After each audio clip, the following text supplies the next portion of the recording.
আগামী 25 তারিখ যে ঐতিহাসিক প্রত্যাবর্তন হতে যাচ্ছে, যে সাক্ষী বাংলাদেশ হতে যাচ্ছে, বাংলাদেশের মানুষ হতে যাচ্ছে,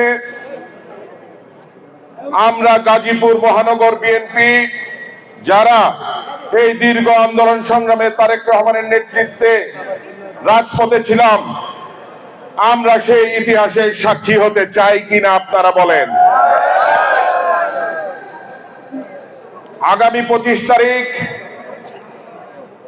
আমাদের দেশমাতা, দেশনেত্রী, সাবেক প্রধানমন্ত্রী এবং বাংলাদেশের অভিভাবক, যিনি এবার কেয়ার হাসপাতালে চিকিৎসাধীন আছেন, এবং আমাদের মাননীয় ভারপ্রাপ্ত চেয়ারম্যান তারেক রহমান, দীর্ঘ 1.5 যুগ পরে এই মা ছেলের মিলন হতে যাচ্ছে, সেই মিলনের সাক্ষী আমরা হতে চাই কিনা বলেন।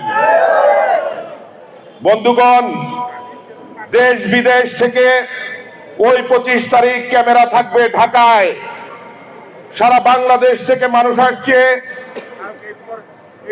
ঢাকা শহর একটি জনসমুদ্রে পরিণত হবে। আমরা গাজীপুর, ঢাকার পাশে, ঢাকার গেট, আমরা গাজীপুর মহানগর থেকে লক্ষাধিক লোক নিয়ে ইনশাল্লাহ আমাদের নেতাকে আমরা বরণ করব। আপনারা আন্দোলন সংগ্রামে ধান খেতে রাত কাটিয়েছেন, রাজপথে রাত কাটিয়েছেন, আমরা আমাদের নেতাকে বরণ করতে এক রাত একটু কষ্ট করতে পারবো না? সবাই পারবো। আগামী 25 তারিখ ইনশাল্লাহ সেই নির্বাচনের সিদ্ধান্ত হয়ে যাবে। যারা আন্দোলন সংগ্রামের সময় ঘুমেছিলেন, এখনো যারা ঘুমিয়ে আছেন, দয়া করে জাগেন। দলের বাইরে যাবেন না, দলের সিদ্ধান্তের বাইরে যাবেন না।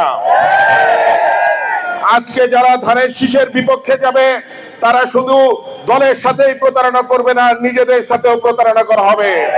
কারণ আজকে আমরা যারা এখানে উপস্থিত আছি, আন্দোলন সংগ্রামে যারা নির্যাতিত হয়েছি, নিপীড়িত হয়েছি, আজকে ধানের শীষকে আমরা যদি বিজয়ী করতে না পারি, তাহলে আমাদের অবস্থা কি হবে বন্ধুগণ জানেন। তো সুতরাং আমাদের একটাই লক্ষ্য, আগামী নির্বাচনে ধানের শীষকে গাজীপুর 2 আসন থেকে বিপুল ভোটে নির্বাচিত করা।